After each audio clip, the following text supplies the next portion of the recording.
So that's an interesting hook. Well, not only is it an interesting hook, hopefully, folks, if you're listening to this, you should start to ask yourself some questions about what is it that we hear on a regular basis, and how much of what we're hearing is really ought to be believable, just from the standpoint of historical accuracy. It's a very, very different perspective here that we're looking at. So, Ken, basically what you're saying is those who are referred to as Palestinians today are truly Arabs. That's right. That are part of the conglomeration of nations that surround this little piece of land called Israel. That's right. Now to give credibility to, our claiming that the Arabs were not Palestinians until 1965, why does the majority of the world believe this now? Right. Okay. That little state of Israel, which is a speck on the map, surrounded by 22 Arab states, is a thorn in the side to the Arab states. Why? Colonel Levy, when he spoke to us, he says the issue between the so-called Palestinians, the Arabs and the Israelis, is not a land issue. He said it is a religious issue. And he said the Arabs will not rest, the Muslims will not rest until they take this thorn in their side, this little speck, which is challenging their religion because they are of a different religion, the Jewish religion. This is the real issue. All right. So, and just one other thing. So, the Arab-rich oil nations put millions and millions and millions of dollars into worldwide propaganda to sell the world on this concept that the Arabs in the land of Israel are the true inheritors of the land, the originators in the land, and that they are Palestinians. Okay, and they've obviously done a very good job because the world believes this very clearly. And just before the break, some statistics. Again, and we mentioned at the beginning of the program that, and I only mentioned Arabs from 7 nations, total 226 million. Those in Israel total a little between 6 and 7 million. The square miles of those 7 Arab nations, Lebanon, Saudi Arabia, Egypt, Iran, Iraq, Jordan, and Syria, the square miles in just those 7, not the 22 that you're talking about, but just those 7, is 2,165,000 square miles. The square miles in Israel is 8,019. So we are talking, when you say it's a speck, I mean, it really, truly is a little tiny speck. If you look at a map and you look at the amount of territory that causes all of this grief, it is unbelievable how small it is in relation to the lands around it, and the fact that you have in these lands around it so many people that are related through their religious heritage, and then you've got little Israel with a Jewish heritage. It's an amazing thing. Jonathan, we should go into the break at this point. We're just a little bit late on that. Folks, we are talking about the Palestinians, the Jews, Israel, and when we come back from the break, who belongs in Gaza? This is Jonathan and Rick with Christian Questions on News Talk 102.3 FM, WXLM, with special guest Ken Rawson. Stay with us.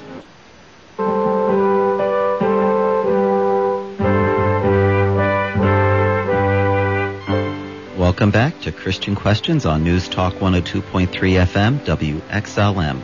Our subject this segment, do Palestinians or Israel belong in Gaza? To be a part of our program, call 860-442-6102. That's 442-6102. And Jonathan, I'm here with Ken Rawson down in Edison, New Jersey, and we're having this discussion. This is a pretty interesting history lesson, isn't it? It is. A little bit different than some folks might have anticipated. But again, when you look at history, and we're not even talking ancient history for the most part, we're just going back to the early 1900s here, and just seeing the changes in things, and as was mentioned earlier, the change in the definition of words even as time goes on, and some of these things are changed for political reasons, unfortunately. Before the break, Ken, we mentioned that I was going to ask you about the history of Gaza. Now, first of all, is Gaza part of the land of Israel that God gave to Israel back in the Old Testament times? Yes, it is.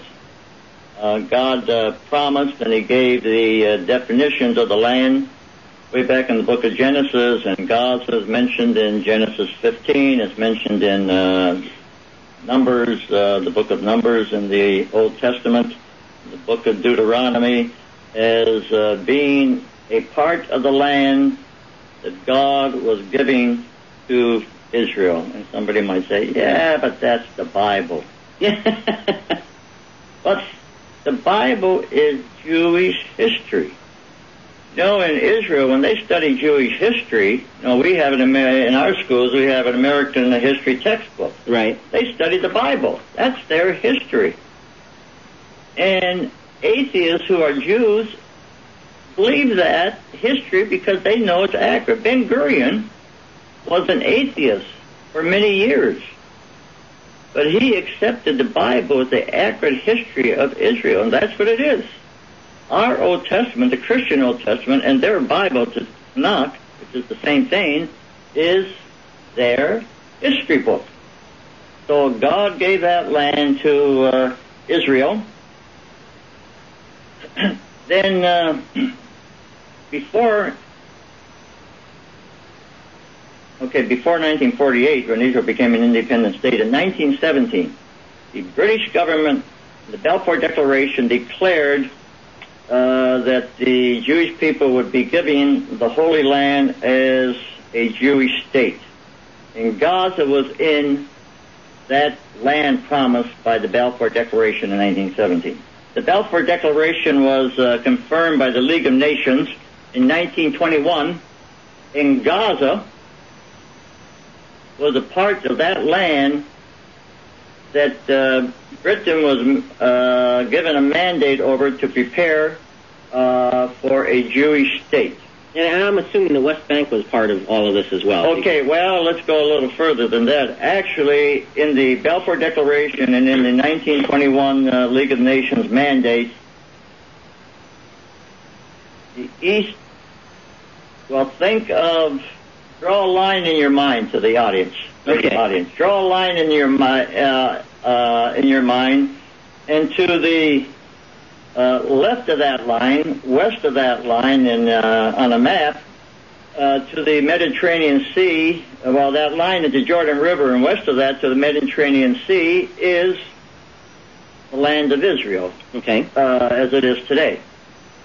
East of that is the nation of Jordan, which is 3 times as large as the western part, which is the land of Israel.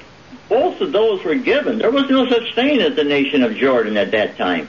Both the east of the Jordan River and west of the Jordan River was promised to Israel to be a Jewish state in the League of Nations mandate. In 1922, within a year already, and we won't go into the historic reasons, 3/4 of that territory was chopped off. That's the eastern side of the River Jordan, and made into